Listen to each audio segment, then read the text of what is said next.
আমরা ধ্বনি পরিবর্তন করছিলাম তো কি, হ্যাঁ কি না?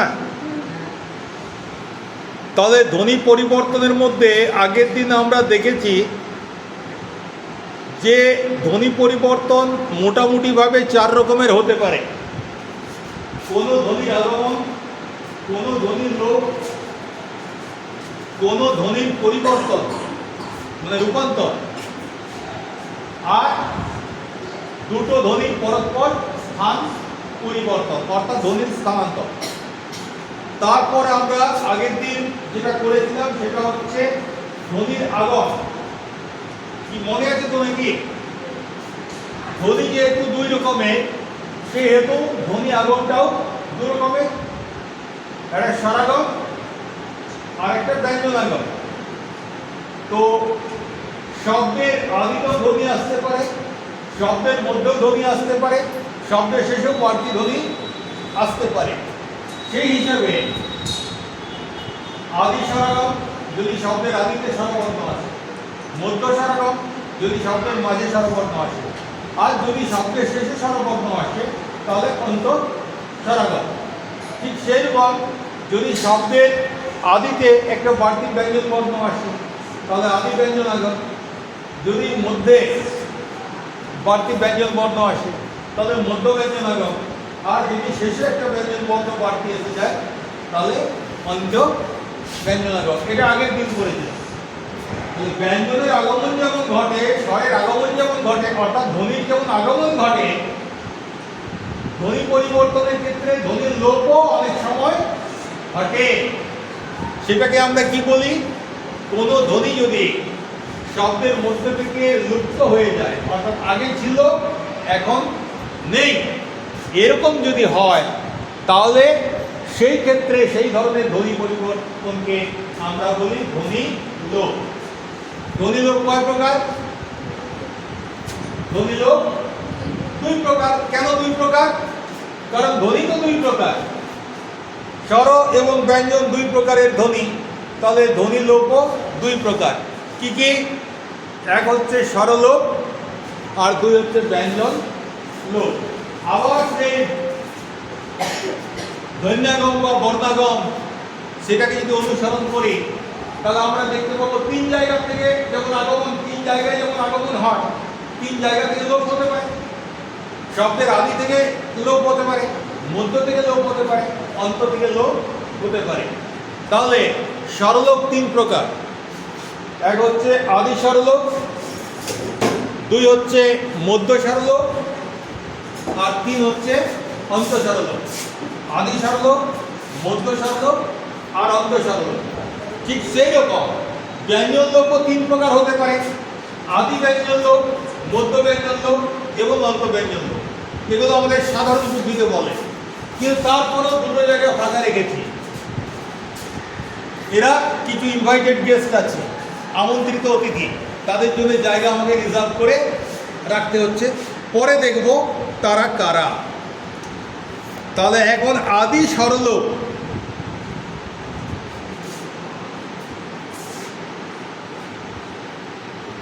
এটা একটা শব্দ ধরন। প্রথমে একটা স্বরবর্ণ ছিল, সেই স্বরবর্ণটা লুপ্ত হয়ে গেল,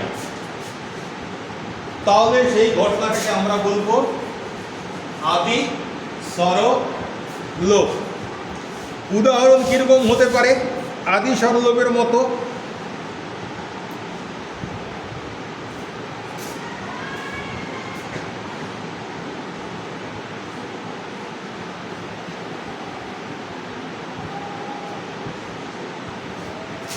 খেয়েছি আমরা,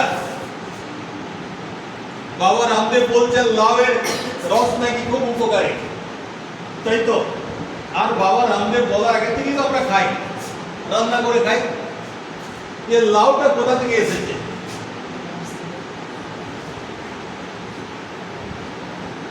একটা শব্দ ছিল অলাবু।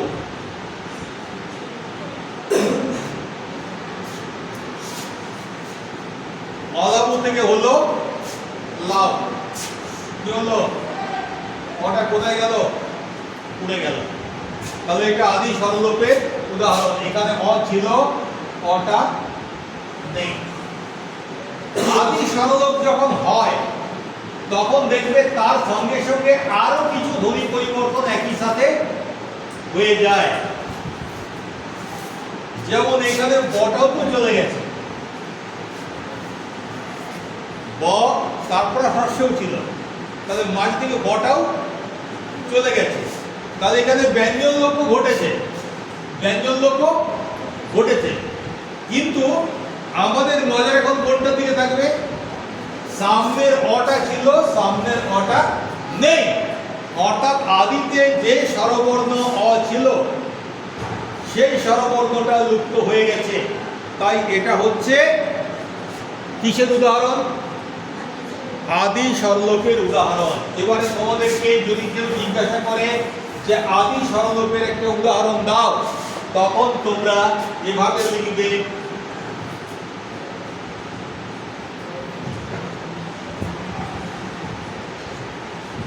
কি চিহ্ন দিতে বলেছি? তীর চিহ্ন দিতে বলেছি। তীরের মাঝের যে রডটা, কাঠিটা নেই, মানে অঙ্কে যেটা গ্রেটার দেন চিহ্ন, সেই চিহ্নটা দেবে। মানে এটা ছিল, এটা থেকে এই দিকে পরিবর্তন হয়ে এটা হয়েছে, অলম্ব থেকে লাভ। ঠিক আছে, এটা একটা উদাহরণ গেল। আরেকটা উদাহরণ তোমরা খুব বেশি এটা পাবে, যে কোনো ব্যাকরণ বইয়ে পাবে।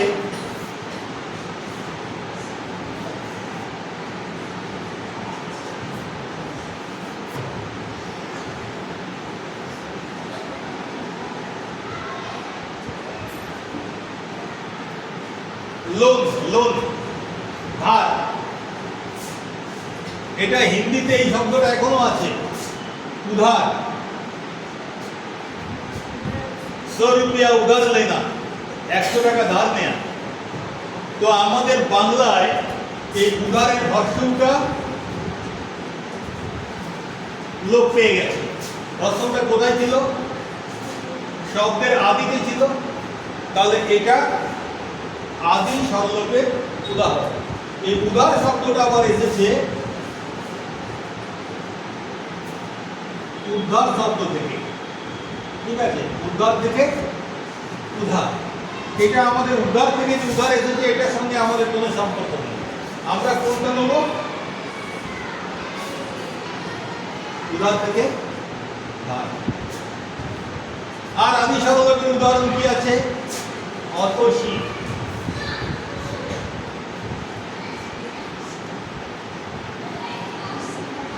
অতসী থেকে তিসি।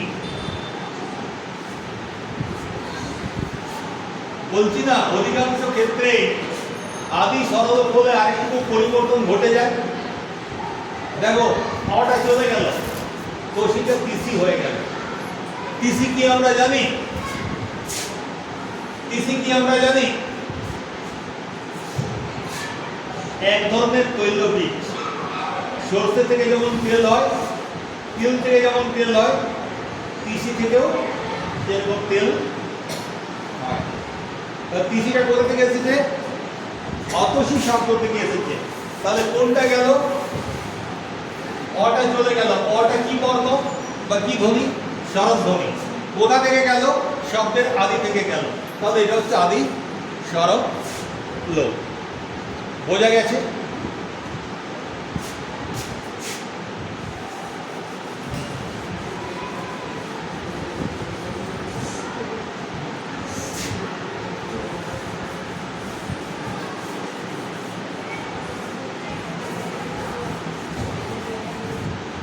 এবার আমরা কোনটা করব? মধ্য স্বরলোপ। এই মধ্য স্বরলোপ ঘটিত একটি শব্দের একটি শব্দ যে জিনিসকে বোঝায়, সেই জিনিস তোমরা সবাই ব্যবহার করো।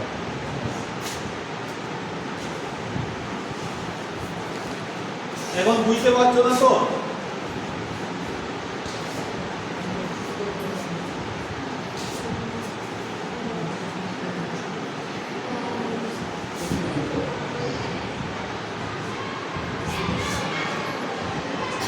চান করার পর আমাদের লাগে কি গাটা মোছার জন্য এক টুকরো কাপড় লাগে। তাহলে আগে বলা হতো গা মোছা কাপড়টা দাও, ঠিক আছে? গা মোছা কাপড়, ধীরে ধীরে কাপড়টা উঠে গেল, রয়ে গেল গা মোছা। হ্যাঁ, এই গা মোছাটা দাও তো, গা মোছাটা দাও তো। জীব আগেই বলেছি, জীব অত্যন্ত অলস। জীব চেষ্টা করে যতটা কম সময়ের মধ্যে, যতটা কম পরিশ্রমে বলে আমি বোঝাতে পারি। তাহলে গামোছা করতে করতে হয়ে গেল গামছা। কি সবাই ব্যবহার করি কি না? চান করে না সে কি ব্যবহার করছে, ঠিক আছে? তাহলে কি ছিল এটা? আমি এটাকে কাছাকাছি নিয়ে আসি। গা মোছা থেকে তো আগে গামোছা হয়েছিল, একটা শব্দে পরিণত হয়েছিল গামোছা, সেখান থেকে হলো গামছা। এবার গা মোছায় কি ছিল? গ আ ম ও ছ আ, তাই তো? এবার গামছা যখন উচ্চারণ করছি, গ আ ম ছ আ, কি তফাৎ হলো? কি তফাৎ হলো? এটার সঙ্গে এটার কি তফাৎ হলো? মাঝের থেকে ও নামক স্বরবর্ণটা উঠে গেল, লোপ পেল। তাহলে এইটা মধ্য স্বরলোপের উদাহরণ। এবার নিয়ম অনুযায়ী ময়ের পরে ছ আছে, তাহলে ময়টা হসন্ত হওয়ার কথা, তাই তো? কিন্তু বাংলা ভাষায় অধিকাংশ ক্ষেত্রে হসন্তের ব্যবহার করা হয় না। কি বললাম? সংস্কৃত ভাষায় যেমন হসন্ত ব্যবহার করতেই হবে, বাংলা ভাষায় হসন্তের ব্যবহার যত কম করা যায় সেই চেষ্টাটা করা হয়। সেই জন্যে আমরা মুখে বলি ভাত, আর লেখার বেলায় লিখি ভাত, এরকম লিখেছি। শেষে এই যে হসন্তের ব্যবহারটা আমাদের বাংলা ভাষায় অত্যন্ত ন্যূনতম ক্ষেত্রে, যেখানে না করলেই নয়, একমাত্র সেই জায়গাতে করা হয়।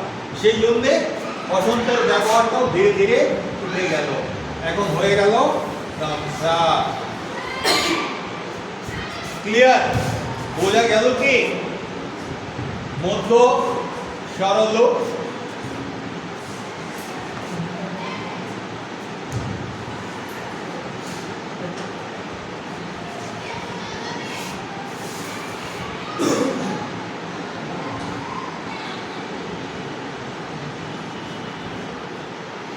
হসন্তটা থাকবে এরকম একটা উদাহরণ দেখায়।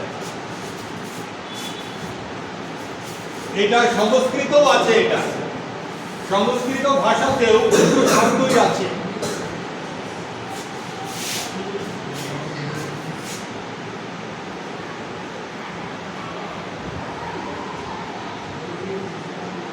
সুবর্ণ মানে কি? সুবর্ণ মানে কি? সব মেয়েদের পছন্দ, বিয়ের সময় বাপকে দিতেই হবে, নাহলে মেয়ে বিয়েই করবে না। হ্যাঁ, সুবর্ণ মানে সোনা।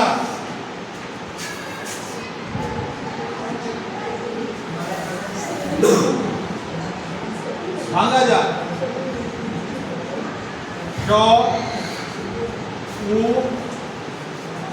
ব অ র ন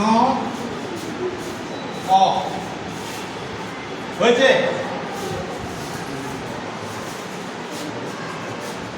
বাক্যের মাঝ থেকে উল্টা লোপ পেয়ে গেল, বাক্যের মধ্যে থেকে স্বরবর্ণ লোপ পাচ্ছি, তাহলে মধ্য স্বরলোপ। তাহলে উটা যদি লোপ পেয়ে যায় তাহলে কি হলো, এটা দন্তস্বয়ে ব আর র ন অ,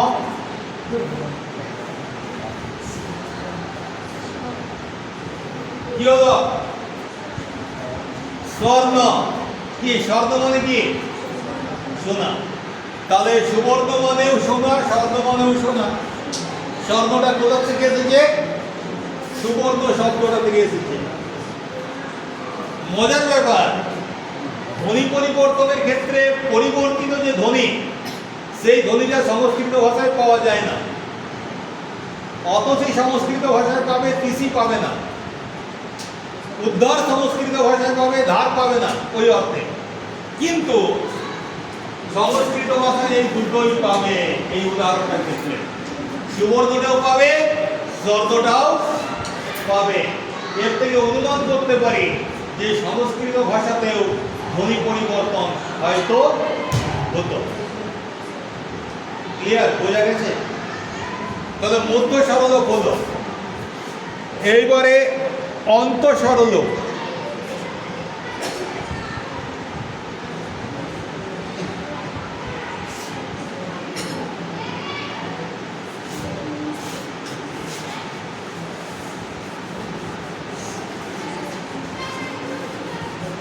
শেষে যে স্বরবর্ণটা থাকবে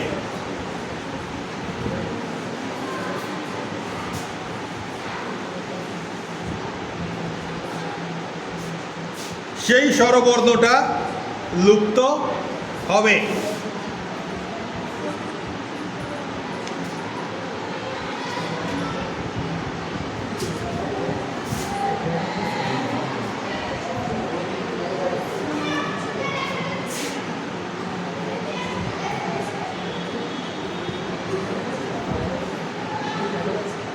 রাশি রাশি ভাড়া ভাড়া ধান কাটা হলো সারা, কি কবিতাটা মনে আছে? আরে পড়িনি স্যার, তার মনে কোথায় থাকবে?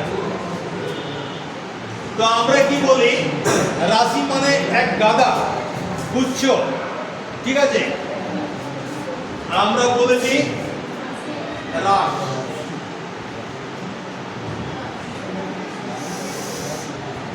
রাশি থেকে হলো রাস। কিটা গেল, রস্যইটা গেল। কোথায় ছিল? শেষে ছিল। র আ স ই, শেষে রস্যইটা উঠে গেল। কি হলো? অন্ত স্বরলোপ হয়ে গেল। সমান কি হলো? রাস। আর আমি কি বললাম একটু আগে, যে সংস্কৃত বাংলা ভাষায় খুব প্রয়োজন ছাড়া হসন্তের ব্যবহার হয় না। তার জন্যেই এই হসন্তকে বললো, যা বাবা তোর আসন কর সংস্কৃত, তুই সেখানে ফিরে যা, আমাদের বাংলায় থাকার দরকার নেই। তাহলে অন্ত স্বরলোপ হলো। এরকম অনেকগুলো আছে, যেমন ধরো